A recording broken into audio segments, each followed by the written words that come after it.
Hi there guys, I'm Carl, and today we're going to be talking about NetrunnerDB and building decks in Netrunner. I've seen a lot of videos on Reddit and on Facebook recently that talk about essentially asking questions like how do I build a good deck, or I'm new to the game, where do I get started?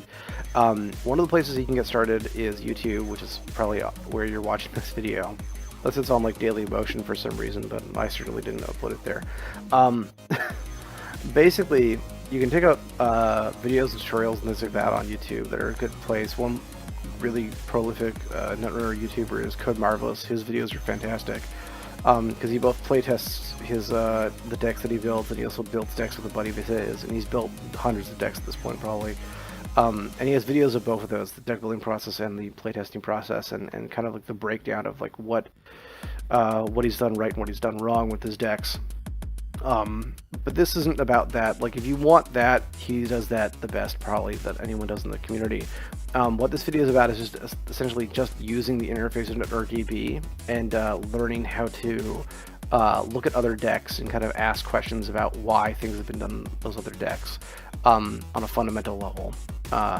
You know, this is a teach a man to fish kind of deal, or teach a person to fish, or teach a robot to fish, or an android, or a clone.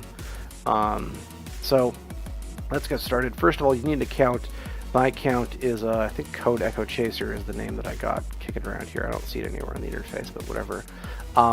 You need an account to kind of, you know, actually build decks, but that doesn't necessarily stop you from looking at decks. So we have the front page here. Just go over the overall interface. We have all the factions at the top here.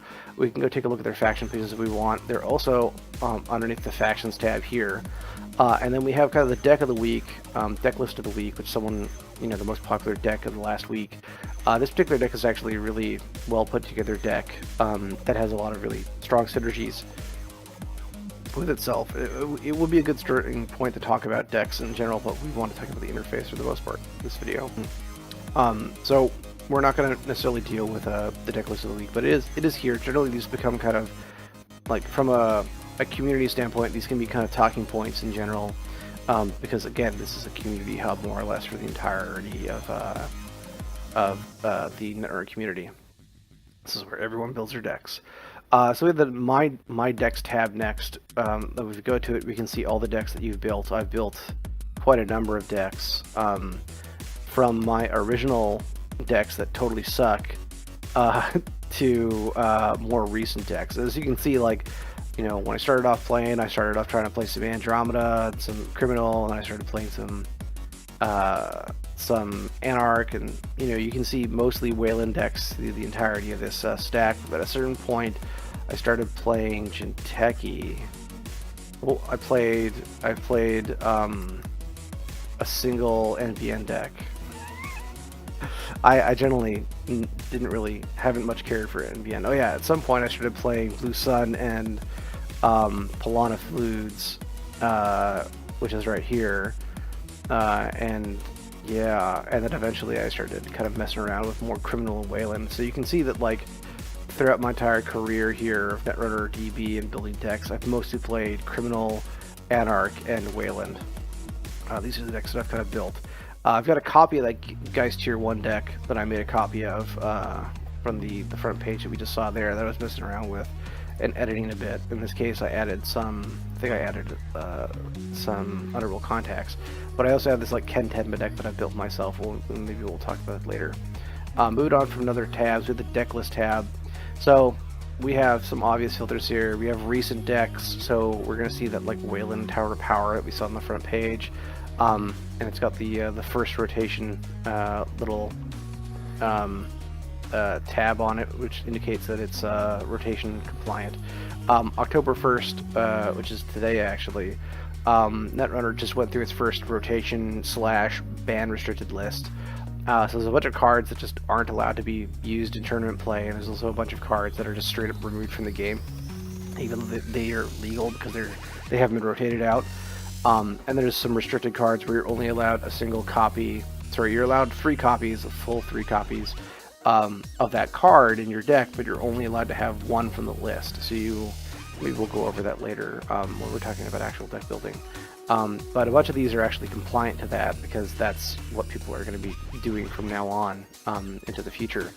And it's important to note that in the community, generally people tend to play legal decks, even in casual play, because the stuff that's like rotated out and the stuff that's banned and restricted out of the gameplay, it's there for a reason. The people that are restricting these cards, they're a giant playtesting group, and then there's like of regular Netrunner players, and then there's like the game developers, and basically those guys look at the community and they go, what's really powerful? For example, on the removed list for runners, there's Faust and Temujin Contract, which are these, like, if you go, you look at Reddit for the last 8 months, people have been complaining about those. Faust for longer, but Temujin for about 8 months to a year.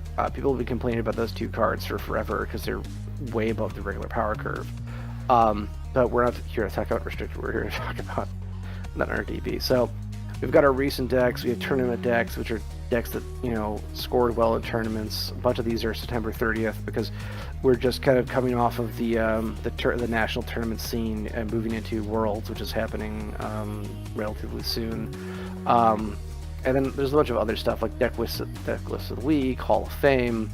The Hall of Fame is kind of funny because we should see a bunch of cards. Yeah, this is based entirely on likes and favorites of cards, and we have a bunch of stuff that's like from 2013. So yeah. We have a My Favorites list. You can favorite decks. So there's a bunch of stuff in here that tend to get that I've favorited myself. Like so deck lists that I thought were pretty cool. This is like the only deck that I've ever actually published that of Stuck Savvy that got favorited. Although currently it's super illegal because I built this before the last NAPD list. And it includes illegal cards, so like if I wanted to play this deck, casually I might be able to do it with somebody I know very well, but like Invading Contract is straight up banned, so I can't play it anymore. I think it's the only card in there that's banned though, so I would just need to remove that and put something else in, which I actually ended up doing, but I couldn't make it work with this current rotation. It's missing Hostage, a really key card. Then you got my deck lists, which are a bunch of crap that I've published, so let's not look at those. Those are complete utter trash because I built those when I was just starting to start off playing Netrunner. We've got the cards tab. This is every data pack that's available. So if we want to take a look at a single data pack, let's say we want to look at Red Sand Daedalus Complex, which had Jemson's Aeronautics in it. Astronautics, excuse me.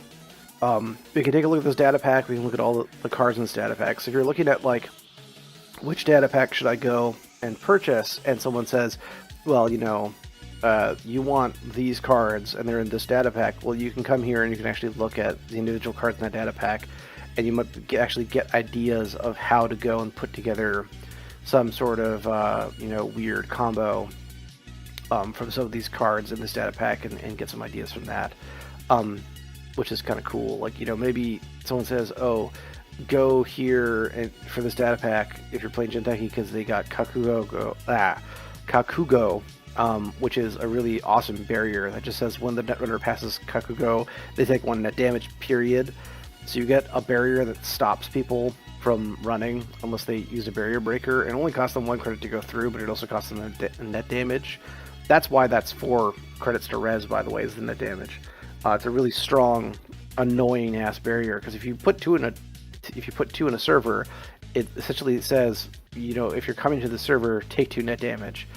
And then if you put something like, let's use the search function here, and we go, I think it's just Ben Musashi is the name. If we just type in Ben right now, we get Ben Musashi. So we have this card here that says, each time the runner accesses an agenda for this server, he or she must suffer 2 net damage as an initial cost to steal it, in order to steal it. This applies even during the run where he's been trashed. So if you put that in the root of R&D, you have 2 Kakugos in front of it, they're going to take at least 4 net damage to steal an agenda, which is a lot of net damage. And it could set up kills for cards like EMP, Neural EMP. It can set up kills for Neural EMP. So if someone only has 4 cards and they do that run, they lose all the cards during the run.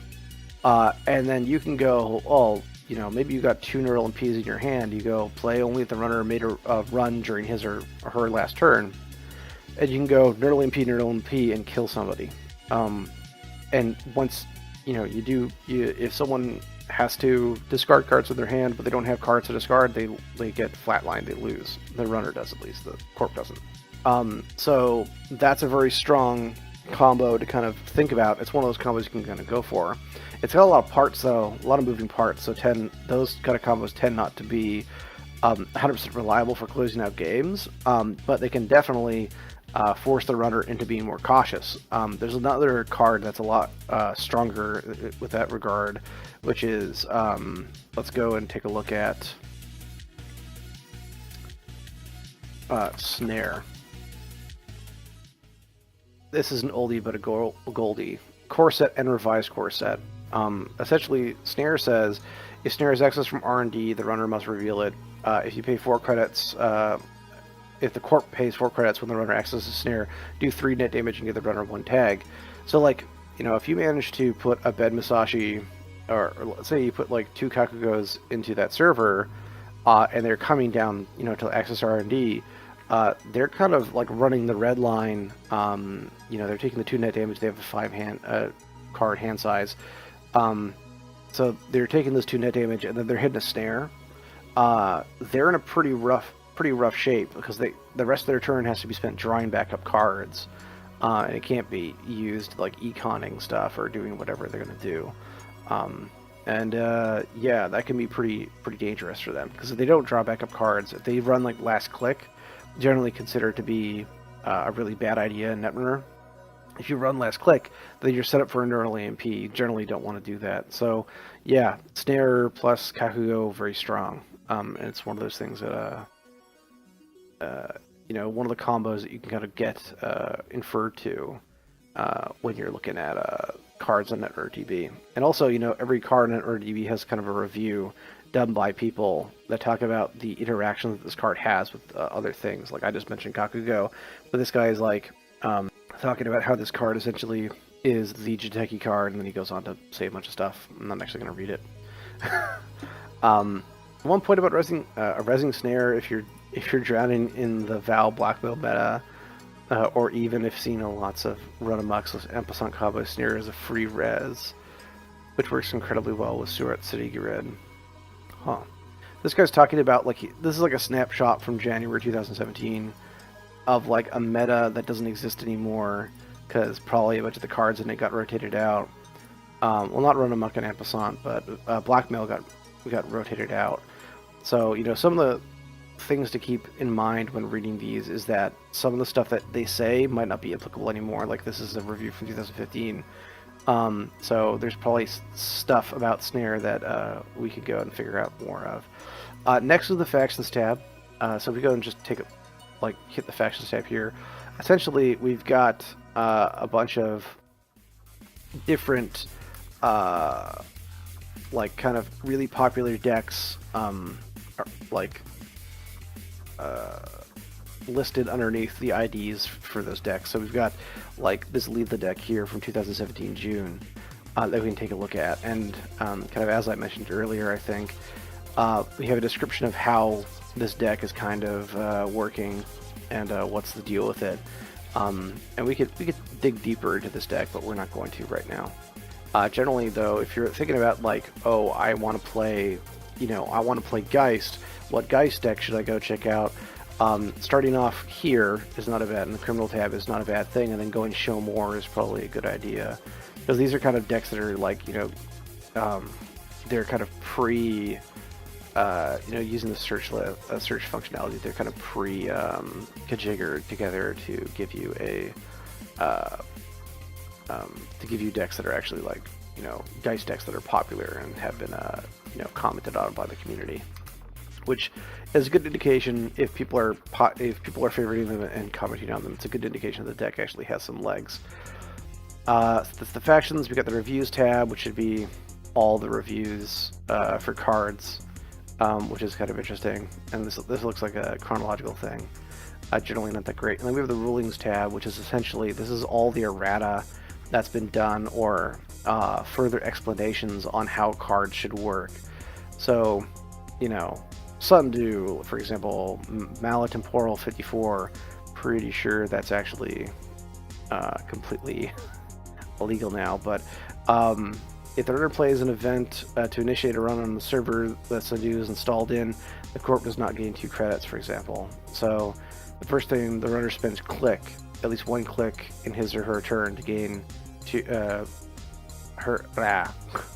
the first time the runner spends 1 click on his or her turn, gain 2 credits, unless the runner just initiated a run on the server. But if we take a look at the actual Sundew card, yeah, so that works right there. But the Sundew errata / FAQ is just saying that, you know, that doesn't gain 2 clicks if they ran on the server. Also works if they used an event to run on the server, which isn't a click. Technically, it's just basically it's a clarification of how the card works, and there's lots of them for pretty much everything. Like Ian Sterling here, if Ian Sterling has negative agenda point total, then he has fewer agenda points on the corp with 0 or more agenda points, because his ability only fires if he has less agenda points in the corp. So there's a few cards in Netrunner that will give the runner negative agenda points, essentially, and what that clarification is essentially saying is that if negative agenda points count as having less agenda points than 0, therefore his ability starts firing if he hits that. I forget what the card is called. I think it's not breaking news. It's some NBN card, if I recall correctly, that essentially says if you access this, take 2 tags or put it to your agenda area as a agenda worth -1, -1 agenda points. It's a card that sucks to hit because it makes scoring out as a what's it called?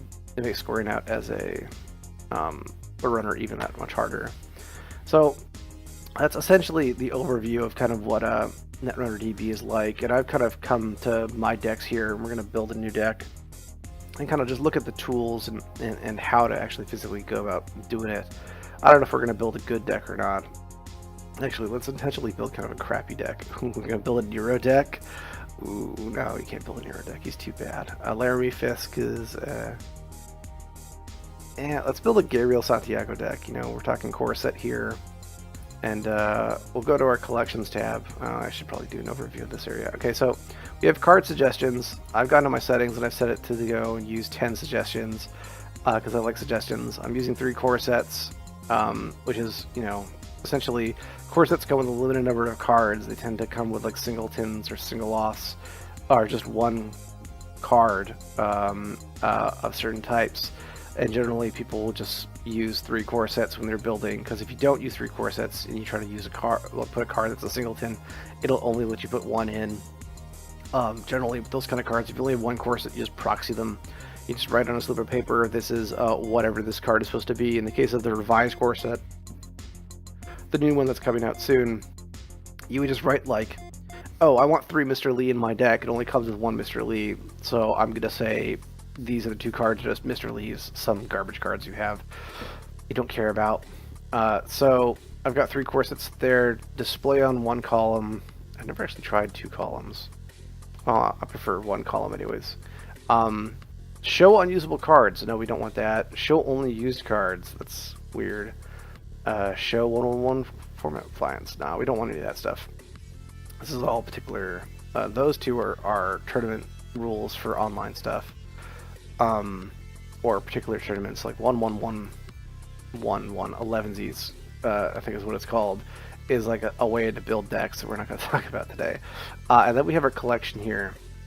So today we're going to be turning off a bunch of this stuff because we're going to be building a deck that's just, it's going to be a big box. It's actually going to be, so we're going to go revised core set and terminal directive, and then because we're building a criminal deck, we want honor and profit. So basically we have 3 sets here. We have a revised core set, which is essentially the newer version of the core set. We have terminal directive, which is the it's criminal, shaper, HB, and Wayland as a big box. It has a lot of really strong cards for both of those.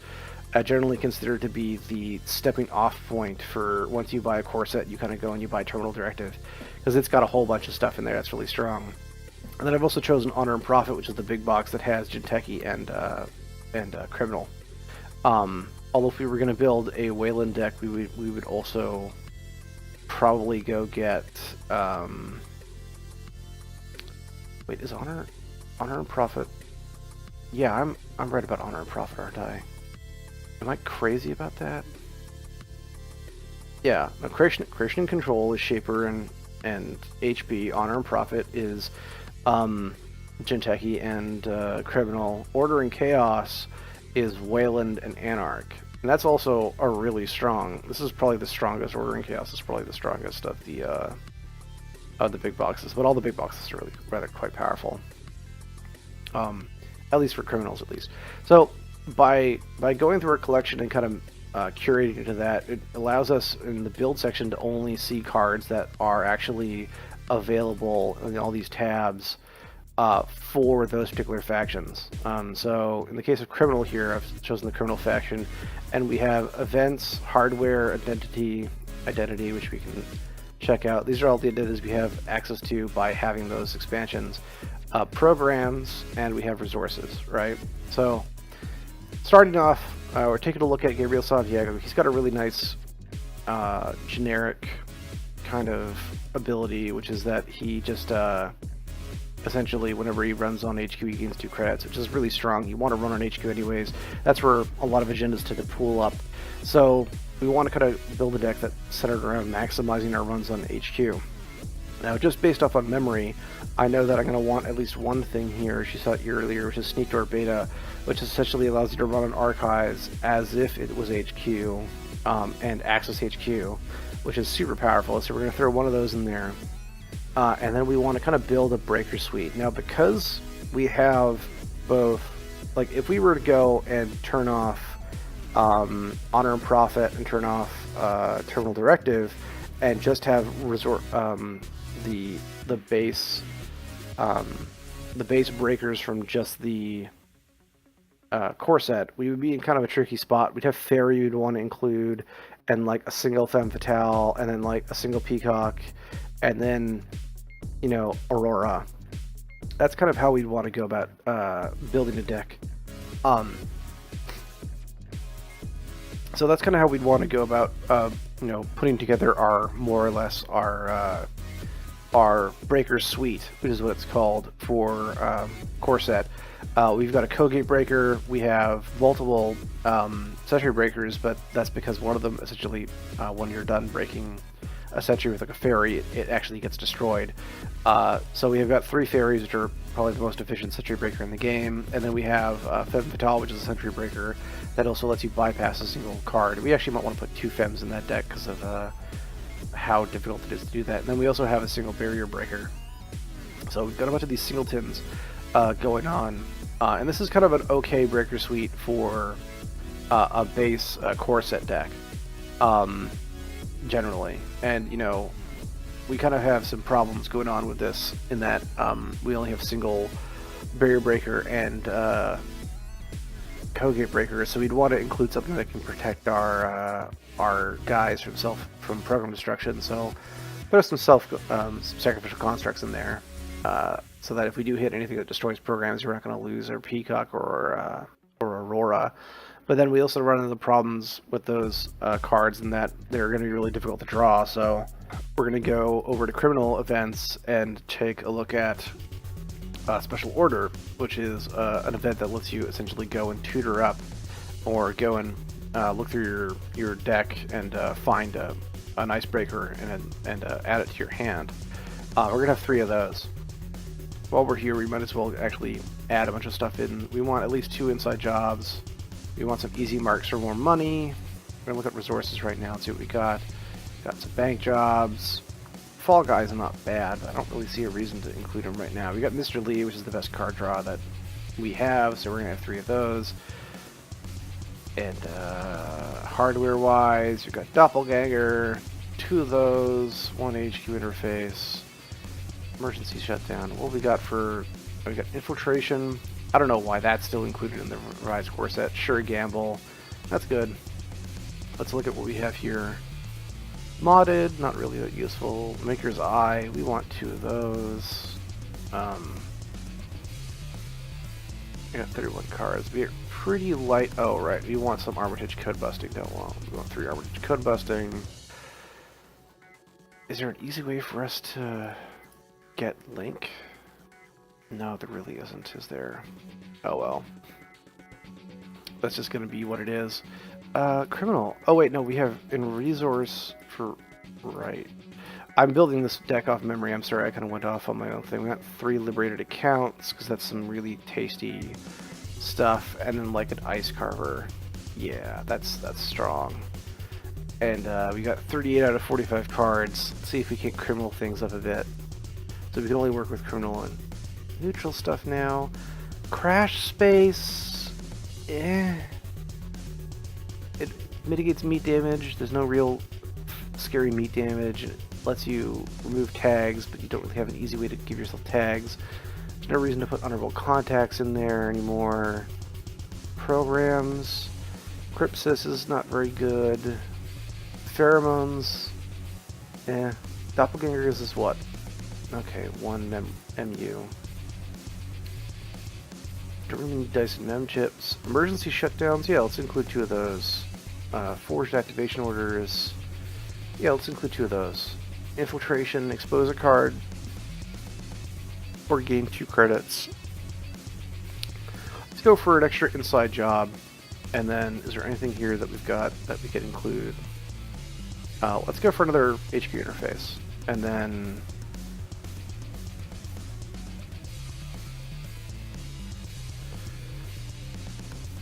let's go Forge activation orders.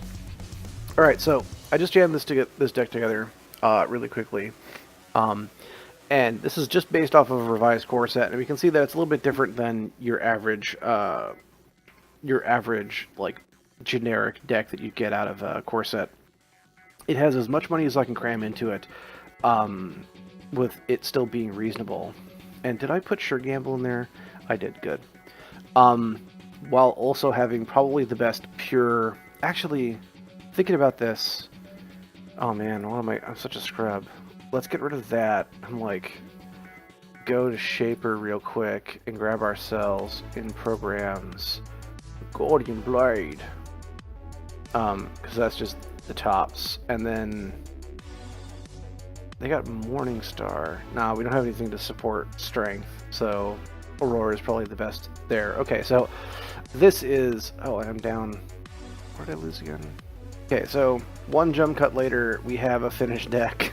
I'm sorry, I got a bit into the weeds thinking about things, and we're going to talk about basically my decisions on how to make this deck out of the revised core set, and why I went about what I did. Kind of trying my hardest to build the most functional criminal Gabriel Santiago deck that I could. So let's kind of start with events. I've got 3 easy marks, which just gain you money. That's strong. One of the issues you run with revised core is you actually have a limited card pool, so you tend to have a hard time actually filling up deck space once you kind of decide the route you're going to go down. In the case of easy mark, you know, it gains you 3 credits for 1 click. It's pretty strong within core set, so it's definitely there. Emergency shutdown. So Gabriel Santiago likes to run an HQ, he likes to make successful runs. We have Sneak Door Beta over here that lets you run an Archives instead of HQ to make successful runs on HQ. So, you know, one of the things you can do is you can install Sneak Door Beta, run an unprotected Archives or a minimally protected Archives, hit HQ, get an access. Because we have HQ interfaces in this deck, we might be able to access more than 1 card. Chances are there's going to be some agendas in there or some stuff we want to trash. And then we can go and pivot right around and use emergency shutdown if we have one on our card to de-res a piece of ice on the board. And that's a pretty strong gameplay kind of move if you can manage it. Of course, emergency shutdown can be used straight up after just making a straight up run on HQ to de-res a piece of ice defending HQ, which makes your next run on HQ even stronger. There's only 2 in the deck though, because I don't want to draw one in my opening hand. I kind of want to have it meander into my hand as the game kind of comes along and open up that gameplay space that I can kind of take it into. So with cards like that are kind of performing a specialized task, I might only put 2 of them in my deck, or 1 of them, depending on how often I wanted it to show up. Mostly because like I don't anticipate the actual when I think about the actual likelihood of me getting into a position to maximize on the card's effect, I don't anticipate that happening in the early game, so I tend to minimize the amount of cards that I put of that type into the deck. One thing I do expect to play, at least when I'm playing a core set versus core set matchup, is to run into a lot of ice. So I got forged activation orders. It says choose an unres piece of ice. The core must res that ice or trash it. For 1 credit, very strong. It provides you with information, or it removes an obstacle from your path, essentially. The thing you have to remember about ice is that you can only res it when you're approaching it. So forged activation orders is kind of an interesting thing that it forces the corp to res ice on the runner's turn and essentially figure out what kind of ice you need to go and build up to. So if it's like, for example, if you've got a guy and he's got an archer that's in there. Let's go check out archer real quick. I gotta undo that, go to another tab, and come back with tabs. So if we go archer for a second, take a look at this. Archer! I watched way too much Fate Stay Night. Not a particularly great anime, but the main character just keeps on saying archer like over and over again in Japanese, and it's just stuck in my head whenever I hear the card archer. I hear whatever her name was, saying archer in Japanese. Okay, so I'll stop with that now. So if, for example, you're playing a Wayland player and he installs an archer like turn 1, and you're afraid to run on that ice because it's it can be a scary thing that destroys programs or does net damage or some garbage. Generally, you shouldn't be afraid of that in turn 1, but you don't want to. If it does net damage, you don't want something to mill your hand because you've got all your tasty cards. As a new runner, you tend to be very afraid of running without programs. New runners tend to want to build their entire breaker suite and then run. Actually, in running naked, as they call it, colloquially, is actually a lot stronger than people give it credit for when they first start off. So, running on this turn 1 may not be a bad idea. But let's say you have like a partial. You have a partial breaker suite installed. You have like in the case of that deck we're building, you have like a mimic and you have like a peacock installed, because they're what you found as you're kind of going, and you use those to break through ice that was a res to keep you out when you were running naked earlier in the game when you had nothing to lose. Just basically running and forcing the corp to expend credits to res ice to keep you out. Otherwise, you're just able to get in without having to install anything. If one of those is an archer, and you're like, oh, that's a pretty big thing you don't want to hit, without knowing what you're going into, because it could essentially trash both your peacock and your mimic. Your mimic is not high enough strength to actually interact with the archer, even though it's a sentry breaker, and it can't. And you have nothing in this deck that we've got. You've got nothing that can get up to that strength, and your peacock is a Kogate breaker. You can't break the sentry.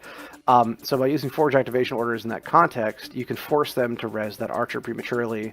Otherwise, it's res it or lose it. And archers are very strong ice, so they're going to want to res it, and that gives you kind of a forewarning for that. That's why there's 3 of them in the deck. And it's just generally a pretty strong card because it doesn't have any other kind of requirements. Inside Job is the next thing that's in this deck. Super strong card. Bypassing the first piece of ice encounter during a run, it puts, like, if the corp has decided to put 2 cards into a scoring remote, and you've only got one, and you know what that second card is. Maybe you've actually forged activation order as the innermost card to that server, and then you went and you used special order, which lets you look through your deck and find an icebreaker. You've installed that icebreaker, and then you inside job that server. You basically went and found the solution to go and get into the server. And the corp was kind of depending on that second ice in that server to stop you from getting in, because you went and you, like, maybe, the previous turn or the 2 turns ago, you installed, like, an Aurora or a Mimic or whatever to get past the innermost ice. Well, with Inside Job, you'd basically say, I'm just going to bypass the first ice that I encounter. Now, you might think that's the outermost ice. It's not. It's the first ice you encounter. So they have to res that outermost ice to make you pay the cost for the innermost ice. Otherwise, if they don't res that ice, the first one you encounter will be the innermost ice, and you just go right through the server. So if they're trying to rush out an agenda, they have to res that second piece of ice to tax you even a little bit. And they're probably going to end up resing it anyways. You know, who knows, you know, what they should do. Generally, though, they're going to get in. So it's kind of an interesting, you know, the hypothetical scenario we have going on here is interesting because, like, as a criminal person with forged activation orders, with a special order, you have the ability to go tutor up cards from your deck and install them. So when it comes to a situation like that, the corp may want to abstain from resing that outermost piece of ice, just so that you can't go and get a solution to it. And he might, you know, essentially try to rush out another piece of whatever is behind that ice, that remote server, you know, get another agenda going on the next turn, assuming that you don't have another inside job kicking around. Kind of a gamble, but that's one of the routes of play you can go on with that. Next up is Stim Hack. Brain damage doesn't really matter all that much. This essentially says make a run and gain 9 credits, which you may use only during this run. After the run is completed, except for 1 brain damage, you cannot be prevented, and return to the bank any of the 9 credits not spent. So this is a really powerful card. People tend to really try to avoid brain damage when they first start playing Netrunner, but depending on your matchup, brain damage doesn't really matter. Versus NBN versus NBN, and like pretty much versus anybody, like NBN, HB, Wayland, you can mostly just take brain damage and be okay. Jinteki is kind of the weird spot where if you take 2 brain damage, you get into 3 cards. You know, we were talking about Kakugo earlier, like that kind of combo, like Netrunner, Death of 1,000 Cuts can kind of really start to hurt you. But generally, when it comes to Stim Hack, it's used as Hail Mary runs. There's something called scoring windows in Netrunner, where like when the runner is down to a certain amount of credits, the corporation can feel safe to install and advance an agenda out of a glacier style remote. So 3+ ice, basically 3+ strong ice in the remote. Generally 1 of each type of ice. So you know, you got your sentry, your code, your barrier, and your code gate. They can feel confident, you know, basically advancing stuff out of that server. Well, with Stim Hack, essentially, it's kind of a surprise counter to that, because 9 credits is pretty much, you know, 9 credits plus 3 clicks to get stuff going economically in your deck, is enough credits to kind of swing enough for that last run, that last click, last run, which can be used to go and bust to that server and grab that agenda. And that can be really powerful in like a core set environment where you're playing very traditional style Netrunner. So if you've got 2 Stim Hacks, it's definitely a good economy card. Sure Gamble. Sure Gamble is in literally every Netrunner deck. Sure Gamble and Hedge Fund, which are it's an identical card for Corp. 5 for 9 might not seem like a great deal until you realize that it's one of the best clicks for credits cards in the game. And that's why it's in literally every deck. Like, I have never played a deck that doesn't have Sure Gamble and Hedge Fund in it. Which is kind of sucks because it's limiting, but it's also one of the best cards out there for economy. So you might as well put it in there. If you have some other kind of economic engine, you can go, you know, replace it with that. But generally, people just use Sure Gamble because it's just really strong. And then rounding out events is Maker's Eye. Criminals tend to have kind of weak R&D multi-access. Multi-access for new players is when you're able to get a card. Essentially, instead of accessing 1 card, you're able to access more than 1 card, and it kind of maximizes the amount of the credit efficiency of your run. So instead of having to go into R&D 3 times and paying 3 times the tax cost of the ice to get inside, you can make 1 run with a Maker's Eye and essentially make it as if it was 3 runs. So multi-access tends to be something that is really strong in Netrunner, with some of the cards that did multi-accessing being so powerful that they decided to make a revised core set to get rid of them, because they were just too strong, and generally kind of, you know, boring. I'm talking about the card Medium, which is just an amazing card, but we're talking about the Maker's Eye right now. Essentially, like I said, you pay 2 credits and you make effectively 3 runs on R&D at once. You got to bust all the ice in front of R&D, but it's super strong, and that's depending on the densities of the deck and like how many agendas you've seen in that game. There's a pretty good chance that, like, you know, out of the 3 cards you're going to access, you're going to find an agenda, which is pretty dang good. So the Maker's Eye, we've got 2 of those in there, 4 influence well spent. Consoles.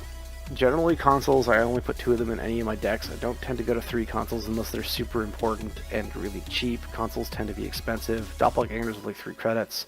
And it says, once per turn, you may immediately make another run when a successful run ends. So, how is that really useful in core set?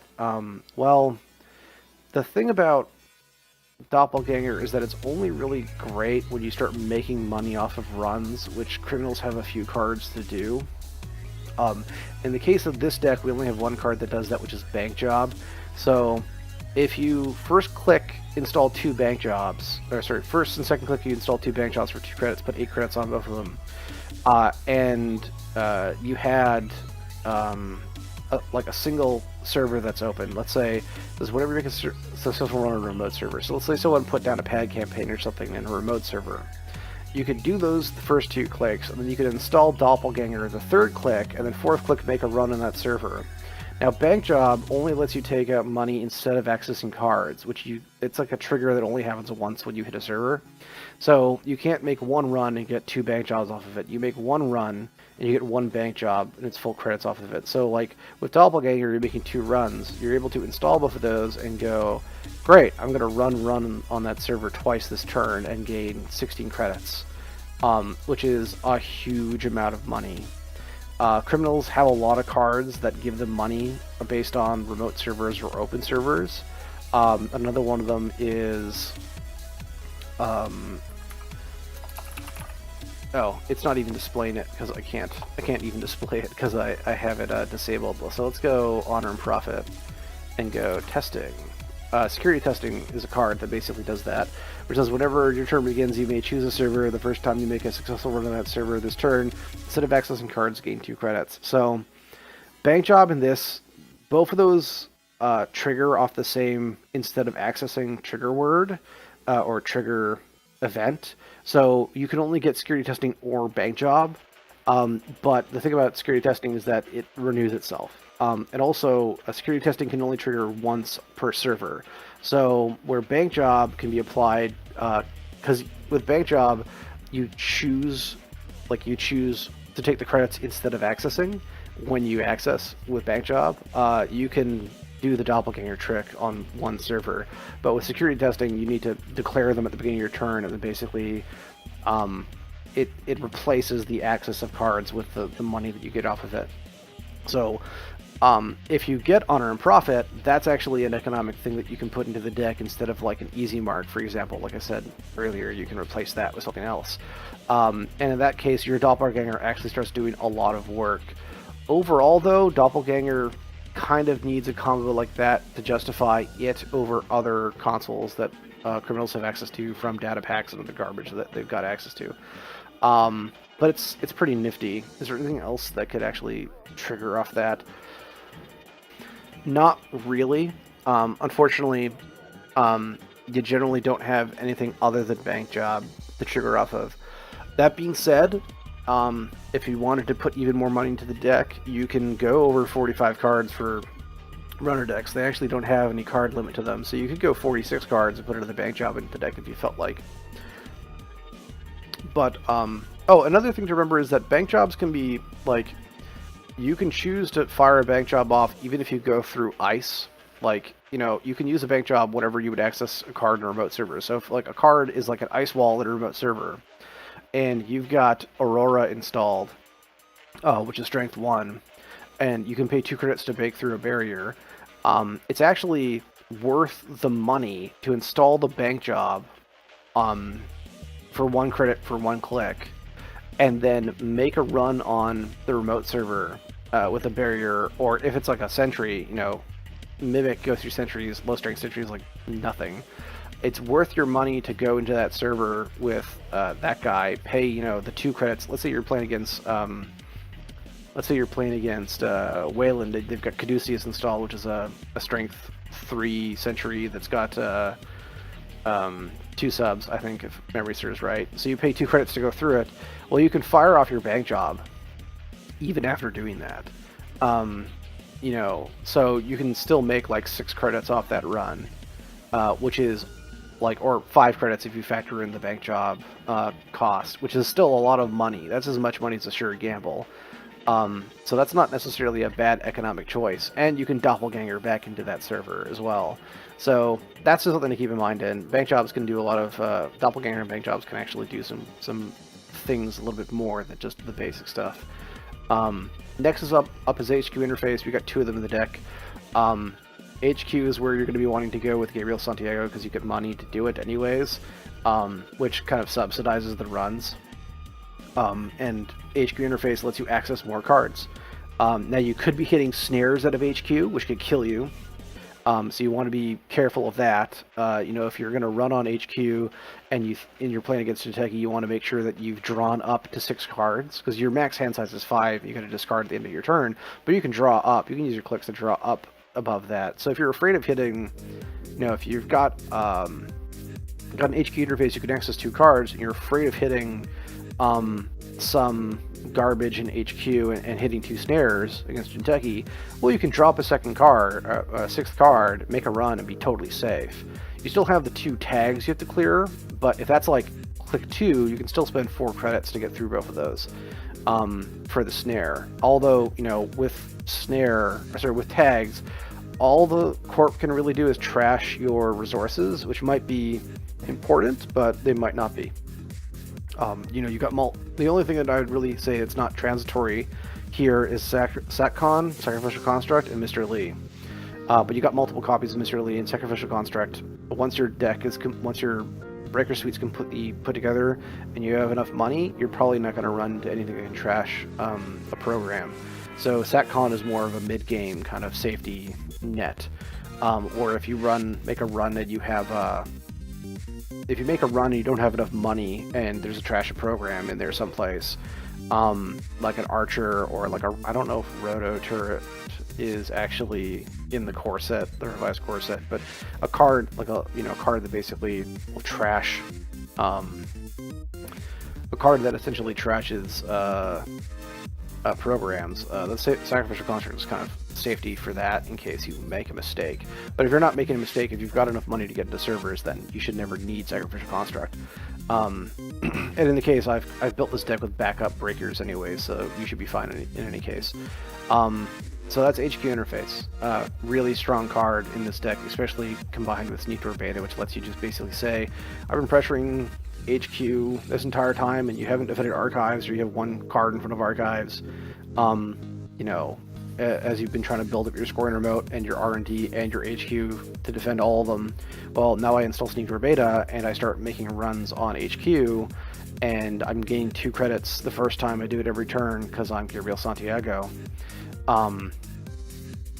Yeah, the first time. Yep.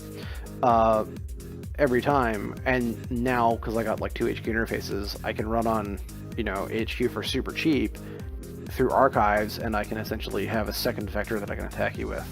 The downside being that it does take a lot of memory, which you can tend to run into problems with this deck. You know, if you've got an Aurora and a Fem and a Gordian Blade and a Mimic all installed, you can potentially, you know, that's your 4 MU plus 5/6. You're gonna have to kill something to actually run it, which might predicate you actually needing to over-install a card, which might be one of the weaknesses of this particular deck and Breaker Suite. So you might want to go back, if you're rejiggering this and you're finding problems with MU, you might want to go and think about. You might want to go think about actually adding extra MU to the deck through cards like Dyson Mem Chip, which is +1 MU and +1 Link for 3 credits. Pretty pricey, which is why I didn't really tend to include it. We have other ways to get around problems like that. Netrunner Beta is kind of just it's a spicy little thing to add once you've got things working in your favor. So, moving on, we got Armitage Code Busting. 1 credit for the ability to click and take 2 credits. It's been around since the original core set. It's in the revised core set for a reason. It generates you money for clicking. You can click for a credit normally. In this case, now you click for 2 credits. Definitely worked deck slots, really spicy, really nice. Bank job, we already talked about that. If someone is silly enough versus criminal to leave open servers without any protection in front of them, you're going to capitalize on that and make upwards of, 16 credits for 2 of them, and then 8 plus 16 is 24 credits for 3 credits investment, and 3 clicks is crazy. Bank job is amazing. The problem with bank job is that good players will not leave open servers versus criminals, unless they tend to do something called asset spam, which is degenerate, and you won't atypically run into in a core set versus core set deck because the cards just aren't there to support it. But you might run into it, and in that case, bank job's actually really strong as well because it gives you the money to trash all the garbage you're going to run into. But let's not worry about that. Let's move on to the liberated accounts. Liberated accounts, 6 credits to get 16 credits installed on it, and click to take 4 credits off of it. That seems, from your perspective as like a new player, probably like a really rough investment to make. But if you think about it, when you really want cash, liberated accounts is pretty dang good. Your first turn, you start off with 5 credits, you can click up to that 6 credits, install this second click, and then click, and end your turn with 8 credits, which is more than you would have. And next turn, you can click again, and you're going to gain, basically, you're going to take all the rest of the credits off of that thing, and in 4 clicks, you made 16 credits, essentially tripling your overall, so 6 clicks to triple your overall amount of credits that you had is pretty great. There's one card called Career Fair that lets you install resources for -3 credits, effectively, which pairs amazingly well with liberated accounts. But generally, that's kind of something that, and it also like synergizes with a whole bunch of other stuff that you can include. But from a core set standpoint, this is one of the better kind of like cards you can grab. You can install this and just kind of sit on it too. It's like a really big Armitage code busting, or Armitage code busting kind of gives you like a more steady, less high investment trickle of credits. Liberated accounts can give you a big burst of credits, so you can like install it and kind of sit on it and wait on it, and give you a reserve of money that you might need later, or you can slowly click through it as you need the money, as you draw into cards you need to install. So it's a pretty versatile and flexible card, even though it has a high investment cost. It's a really good econ card. Mr. Lee. I love Mr. Lee. He's my favorite criminal card, probably, because he is everything you want him to be. He's got a pretty steep investment cost of 3 credits, but he lets you do something that's amazing, which is essentially keep cards inside your deck and cycle through them. So it says, draw 2 cards, add one of these cards to the bottom of your stack. So he's awesome because what he essentially does is double the amount of speed you can go through your deck, while also keeping cards inside your deck. So other factions like Anarchs and Shapers, they draw cards, and they'll tend to overdraw cards, and then generally what you'll want to do with those like, for example, like for events here for Shaper, they got like this card Diesel, which is essentially, it's kind of the other side of Easy Mark, and it says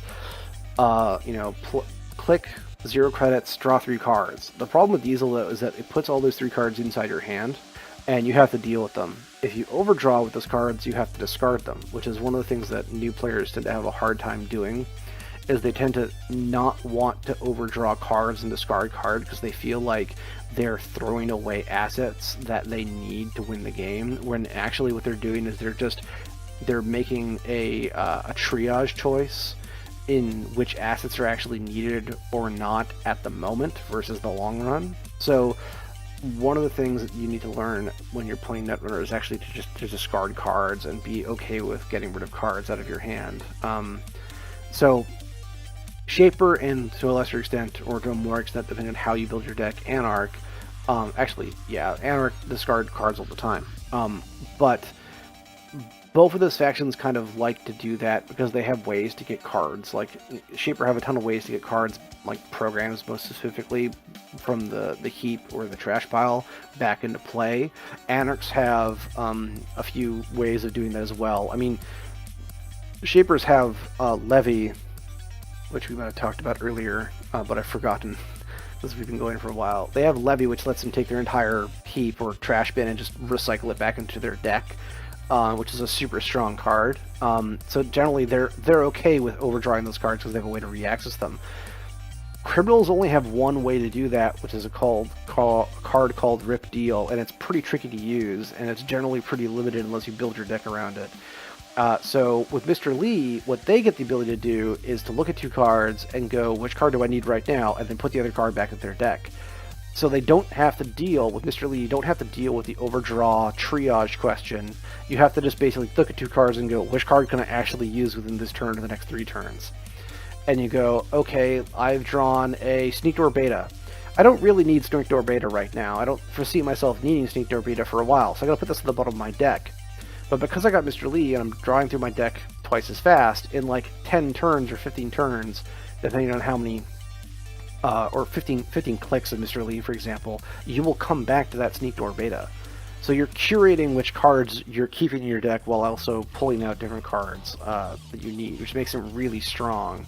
It also allows you to do things like keep your Mr. Lees inside your deck, so the overdraw of Mr. Lee isn't such a big deal, which allows you later in the game, when you're drawing cards, if you're playing like against Jinteki, who are trying to like deal damage to you, and you want to just pad your deck, your hand, with cards you don't care about, well, because you got Mr. Lee, and you've been using them all game to curate what's in your hand and what's in your deck, eventually, once you get to that point where you have your rig set up and your economy set up, and you're just trying to like eat the net damage that Jinteki's throwing at you, well, now all the cards that are in your deck that you're drawing to feed into that, as essentially that are become your health points, that you're going to feed into that Jinteki problem, they're all like your duplicates of cards you don't care about. Like they're your extra doppelganger that you didn't want, or they're your extra HQ interface you don't care about, or they're the extra emergency shutdown you didn't use early a game because you just didn't find a use for it. You didn't think you would be able to use it earlier.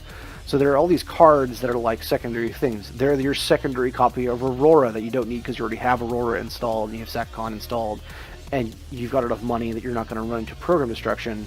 You don't need that second Aurora, but because you've got Mr. Lee, it's in the right spot. It's still in your deck to be utilized versus the damage style decks, which with cards like Diesel and with cards like Anarch, like in the Anarch card suite, you won't have that option, which makes him really fucking strong and why I love him so much. Next is Sacrificial Construct, we talked about all day long, so we don't have to talk about that. We're going to move into programs right now. We got Aurora. Aurora is not the best barrier breaker. It's not even a particularly good barrier breaker. The best criminal barrier breaker I can think of is actually Saker, which we can't look at because of what is it? We can't look at it. But if we bring up Terminal Directive real quick, because right now we were looking at Honor and Profit. This deck is just a revised Corset deck, but if we have Terminal Directive and we have Honor and Profit, we have some other options. So it's not a really good breaker. It's kind of credit inefficient. 2 credits to break 1 barrier subroutine is really bad, and generally pretty terrible. The problem is that there's no really awesome barrier breaker inside Corset to go splash. Anarchs have battering ram, so if we go programs, and then we go here. So, oh hey, we want to disable all the other garbage. What have I done? At least it's a good example of how to use Netrunner. So if we look at all the programs here, and we go like Mimic, which we have in our deck here, Strength 3, Sentry Breaker, 1 credit to break Sentry subroutine, really strong, especially in Corset, because most of the Sentries are either going to be like Archer, which are like Strength 6, or they're going to be below Strength 3. Mimic has an extremely wide range of sentries you can break. I think it can break like 40 or 50% of the sentries in the game, because most sentries aren't above Strength 3. In the case of like the Anarchs, they have a bunch of ways to actually manipulate strength of ice, so they can actually make Mimic, interact with things that are above Strength 3. which is strong, essentially by bringing that thing down to strength 3. In the case of Criminal, though, the reason why we have Mimic is that, like, getting Femme Fatale up to strength 3 requires us to pay 2 credits to do essentially the same thing. So it's just a really much cheaper way to go about breaking stuff. And then we have Fairy, which is also a Sentry Breaker, which is 0 to install, starts at strength 2, plus 1 strength for every plus 1 strength for 1 credit, which is really strong, but 0 credits to break Sentry Breakers. So, you know, Fairy is really strong when we're just running stuff randomly, because it's extremely cheap to break through sentries. So if you run into an archer, for example, that just wants to keep us out, it's pretty easy for us to get up to that strength 6 to break the archer, because it's just 4 credits and then 0 credits to break through and 0 credits to install. The downside is that when an encounter with a piece of ice in which you use Fairy to break a subroutine ends, you need to trash Fairy. So that's why there's 3 in the deck. Generally, you want to draw into them early, install them once you've done all your naked running early game, and then essentially it becomes kind of, you know, sort of like a sacrificial construct that costs money and lets you get accesses, potentially. So it's very strong. The reason why Mimic's in the deck is because once you figure out where all the sentries are, Mimic might be the most credit efficient way for you to get past those sentries, depending on what they are. With Femme Fatale being kind of a secondary thing, 9 credits to install, kind of ridiculous, but it has the ability to, when you install it, you pick a card, you pick an ice that's been an installed piece of ice, doesn't need to be res or not, and basically you get the ability to pay a credit to buy per subroutine to bypass that ice, just to never encounter it whatsoever. So if there's like an archer in front of R&D or something, if there's like an archer and then like an ice wall and maybe like a Caduceus or something in front of R&D, what you can do is you can install the Femme, say put it on the archer, and then go like, I'm going to pay 2 credits to boost Femme up if it's your only program. I'm going to then pay 2 credits to go through the Caduceus, so 4 credits to go through there. And then I'm going to go with Aurora, I'm going to pay 2 credits to go through the ice wall, and then I'm just going to pay 4 credits to go through, to bypass the archer. So that's like a 10 credit run, which is kind of rough. You only would want to do that if you're using like a Maker's Eye, but if it's kind of at the end of the game, that's a possibility you can go with. Otherwise, you know, if you were trying to get through an archer without a Femme, like trying to break archer with Femme is what? Like, it's strength 2, so you need to go up to 4 strength, so it's 8 credits plus 4 more credits, so it's 12 credits to break versus 4 credits if you use the Femme to actually isolate it. Generally, there will only be about 2 archers per game that are used. If someone reses 3 archers, then the world's just imploded, and I don't know what's going to happen. 2 archers on a versus this particular deck on a 2 archers on like a scoring remote versus this particular deck would pretty much be GG, unless you put another Femme in, which is a possibility, but I don't know. That's kind of rough. If I was going to replace anything, I'd probably replace Aurora, but the problem is we need to go to another faction to go grab something that can break Aurora. Sorry, that's better at breaking things in Aurora. Like, let's see, that breaks sentries. Oh, man, where is it? I know, like, Morningstar, for example, is strength 5, 1 credit, break any number of sentry of barrier subroutines. So a lot like Mimic in that it allows you, it's a fixed strength, so only 5, no pumping. But if you combined it with, what's it called? Data Sucker, which is something that at the beginning of your turn, essentially, you host a counter on Data Sucker and it lowers the strength of the ice that it's installed on top of by 1. If you combine Morningstar with Data Suckers and like Mimic with Data Suckers, you can basically get into servers for super cheap. The problem is you have to essentially commit to a server to do that, which is difficult.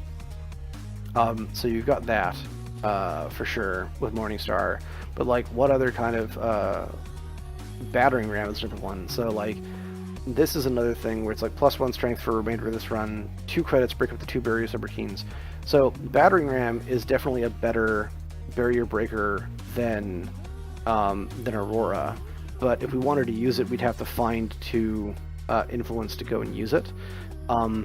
In this case, I've chosen to just use Aurora because I don't really expect to run into too many really scary barriers in what's it called, in Core Set versus Core Set. But if I was going to go make a choice, we could actually go and get rid of these guys and maybe get rid of, like, you know, a single SATCON and a single stem hack, and then go and put, like, a battering ram inside the deck, add a core set, and then actually go fill in 2 other things, which is kind of difficult, actually. So, honorable contacts. Nope. Dyson mem chip. Yeah, we were running into the memory problems. So that would be like an option that we could go and do if we wanted to, or we could only put 1 Dyson mem chip and also have an Aurora in there. Whack. And we can also put an Aurora in there, because now we have 1 Aurora in case our battering ram gets killed, which is not bad. And yeah, it still requires us to pay 2 credits to break barrier subroutines, but you can break 2 barrier subroutines instead of 1 barrier subroutine. And now we have the option of going and, like, grabbing, special ordering, you know, the battering ram or the Aurora, depending on what we're going through. The battering ram does have strength 3, though, so it's much easier to go through things like Wall of Thorns, which I'd have to actually remind myself. I'm not even sure if it's still in the core set or not. It's like a strength 6 Gentech E. So let's go take a look at that real quick.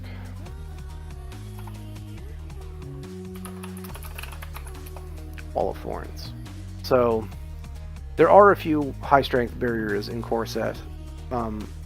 Yeah, revised core set. So Wall of Thorns, strength 5, does 2 net damage and ends the run, but it's 8 to res. So with Aurora, in order to break that, because it's strength 1, if I remember correctly, with Aurora, in order to break Wall of Thorns, so we're strength 1, we have to pay 2 credits to go to strength 4, which isn't enough to interact with it, so we've got to pay 2 more credits, so it's 6 credits to, so we're already at 4 credits to get us plus strength 6, so we're at 7 strength, which is, I think, strong enough to break pretty much anything in core set. Unless Heimdall 2.0 is in there, but whatever. Okay, never mind. So we're at strength 7, and then we need to pay 2 more credits. No, we need to pay 4 more credits to go through. So Wall of Thorns, it costs us 8 credits to go through with Aurora. But with Battering Ram, we start at strength 3, so 4, 5, 2 credits, and then 2 more credits. So literally half the cost of Aurora. Aurora is what we would call a backup breaker. And it would very quickly be completely rotated out of this deck if we're going to keep on using Battery RAM, it would probably be rotated out of the deck for either Paperclip. Now, Paperclip would be the #1 thing to spend. We would go and we'd free up another... we'd probably actually get rid of Mimic, and we'd go and we'd install Paperclip if we had Paperclip. Paperclip is like the best barrier breaker in the game. We'd install Paperclip, or we would go and put like a Saker in the deck, or some other criminal breaker that's actually more efficient than Aurora. Aurora is unfortunately one of the most inefficient barrier breakers Criminal has access to. But if you're playing just core set, Battery Ram Aurora plus some special orders, they'll get the job done. Fairy, we already talked about that. Really strong. Because we have Fairy, we don't necessarily need to go for the Sacrificial Construct. I like SatCons because they team up with another called Tapworm, which you don't have access to, but they're pretty cool. Fairies are nice. They're disposable, which is good. Femme Fatale, we already talked about that. Really strong. Gordian Blade, probably the best barrier Kogate breaker in the game. It's really, really fantastic. There's a few criminal cards that are okay compared to it as alternatives that don't cost influence, but, you know, go for it. Is what I'm saying. Go for Gordian if you can manage it. You know, it's strength 2. It has +1 credit for +1 strength, and sort of 1 credit for +1 strength, not +1 credit. That's crazy. And that essentially allows you, but it keeps that strength for the remainder of the run. So like if you're running into like 3 different code gates, you only need to pump the strength essentially once to get through all of them, depending on which one's the highest. And then 1 credit to break 1 subroutine. Gordian Blade is kind of the like Paperclip is the best, is objectively the best per credit investment to break through barrier breaker. Gordian Blade is kind of like one of the better, if not the best, per credit investment reusable no frills, no tricks kind of Kogi breaker. Next is Mimic. We talked about that. You know, super efficient if things are below strength 3, which most of them should be. And then Peacock, which is, you know, essentially it's the same thing as Aurora, but it's just a worse version of what's it called? It's just an overall worse version of Gordian Blade. You know, 2 credits to break a single subroutine, plus 2 credits for plus 3 strength. There's a lot of strength 3 co-gates in Netrunner, which makes Peacock kind of rough, because just to get through those strength 3 co-gates, like if there's an Enigma, which is a strength 3 co-gate. Wait, no, am I thinking Enigma or am I think of? Hope I spelled that right. Nope. Jesus. Let's go cards. Let's go revise core set. Let's go neutral ice. No, neutral runner, neutral ice. Yeah. So Enigma is strength 2, so it can go through that for 4 credits, but a Gordian Blade, which is strength 2, goes through it for 2 credits, which is just better. And therefore, that is something that you want. Enigma is also a really rather often played guy. It's an often played ice. It's actually extremely popular. So, kind of keeping that in mind is a good idea. And then if we're looking at ice here in general for core set versus things like Kogate, you're actually let's do a Kogate. So like, yeah, most Hudson 1.0 strength 5. That's kind of rough. You know, if we were going to go through a Hudson strength 5 that had like 4 subs or 3 subs, you know, that's pretty ridiculous. You know, 2 credits to go up to strength 5, that's not too bad. But when you start looking at multiple sub things, like if we're going to break through that Enigma, it's going to cost us 4 credits, where the Gordian Blade, which is already strength 2 as well, is going to just cost us 2, so Gordian Blade is just better. Peacock is just there in case your Gordian Blade gets trashed through an accident to gameplay. And then we have Synthwave Beta, which we talked about earlier. And that's just like a very basic, I'm going to call this like basic revised core set.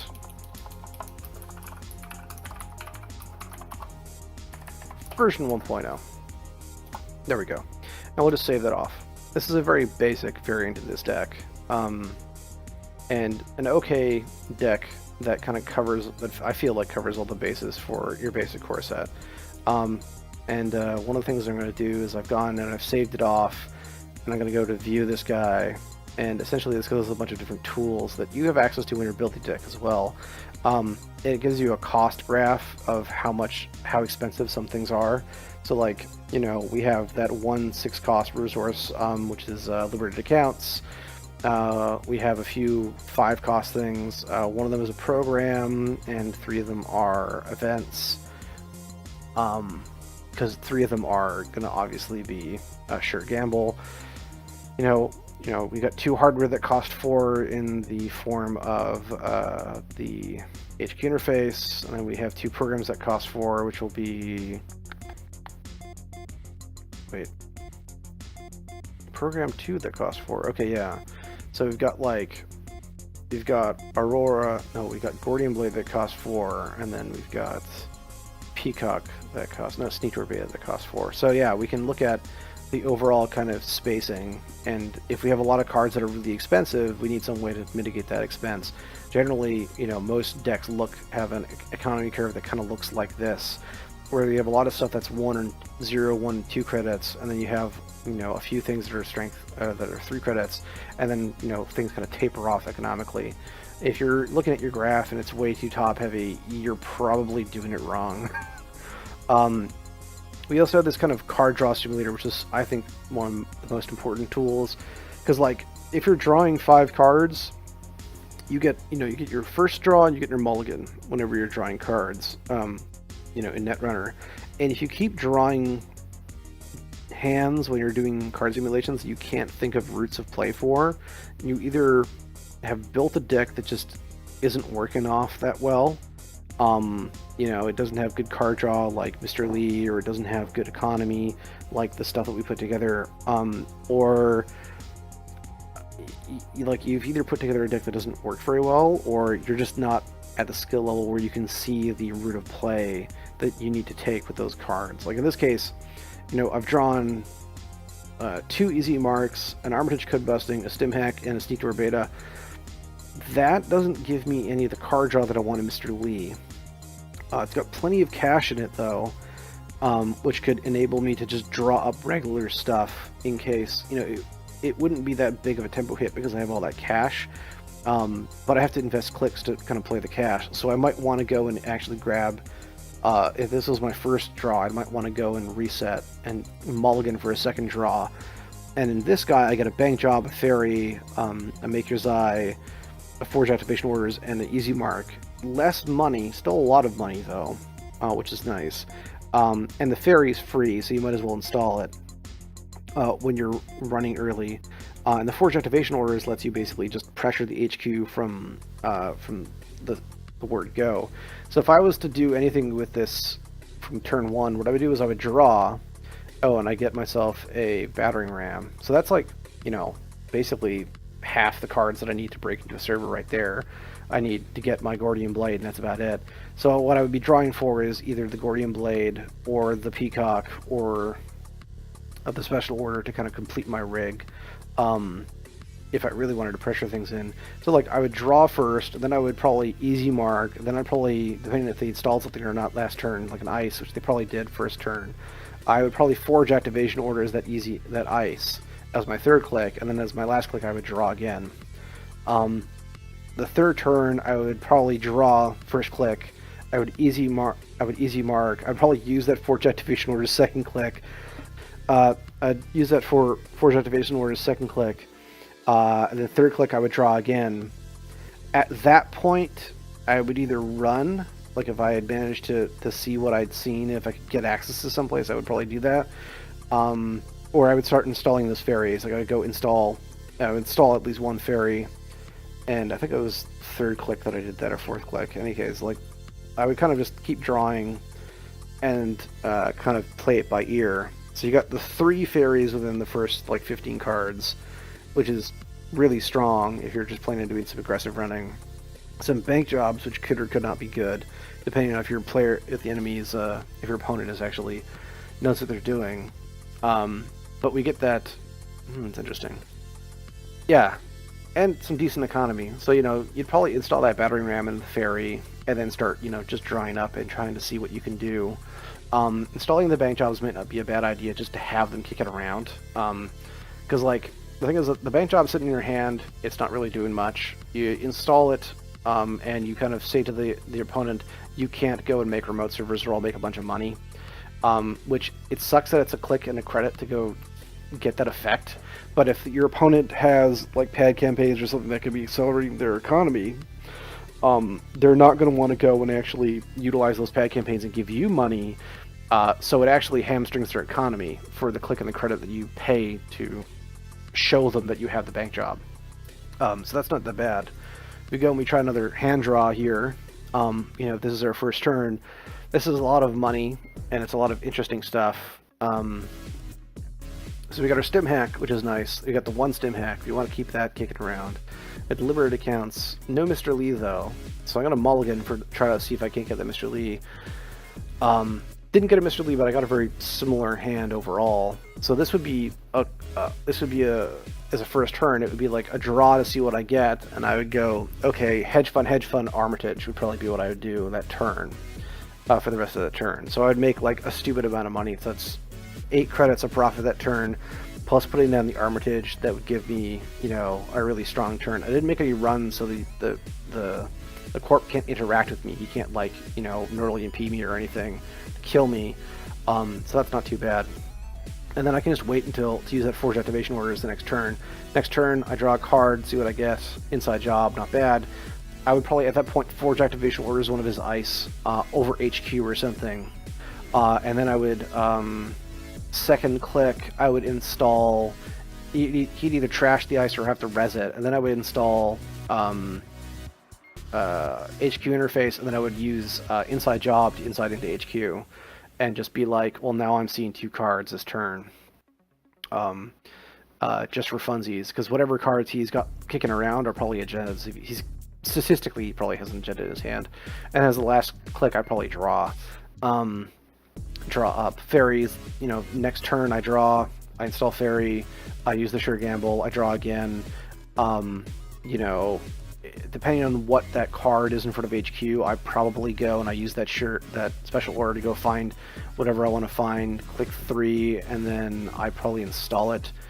Next turn I'll draw, I'll use the easy mark, and then I'll, draw, grab the stim hack. Probably third turn make a run, I second click instead of drawing. I might have just used the easy mark and made a run on HQ. Again, I'm Gabriel Santiago, so every time I make a run on HQ, I'm getting credits. So just from running through this, using this card simulator, we can kind of run through hypothetical turns in our head once we have all that down, and we can actually figure out what we're going to want to do. Finally, we get a Mr. Lee. This is an entirely new game. How are we going to go? We don't want to lose that Mr. Lee, so first click, we're going to go and we're going to use Sure Gamble, get those 4 credits. Then second click, we're going to use Easy Mark, get those 3 credits. Third click, we install Mr. Lee. Fourth click, we use Mr. Lee. Now we have to choose between Fairy and Armitage Code Busting. I've got a special order in my hand, so I don't really care about Fairy. I can go get Mimic depending on what I want. So I'm going to keep the Armitage, and then that's going to be my turn. Next turn, I install the Armitage, click 1, click 2, I'm going to Mr. Lee again. I go, oh, Gordian Blade, I want to keep that. So I go and I grab the Gordian Blade, and then I use at that point I've got 1, 2, 3, I only got 3 cards in my hand. So I'm going to go and Mr. Lee again at the end of that turn and get myself a, what's it called? I'm going to get myself a Mr. Sneaky Run, an inside job, over the money, because I already have the Armitage installed, and then I got to click the Armitage. And basically just keep on proceeding that way to see, I got a Mr. Lee as a double Mr. Lee, I don't need that, but I could use the bank job, grab the bank job, install the bank job. Corp doesn't want to go install remote servers, because now I can make a bunch of money off of them. So that's good. And then I can Mr. Lee again, and oh, do I want the Fem or the Doppelganger? I'm going to say I'm going to want the Fem, because that's the Fem's a Sentry Breaker.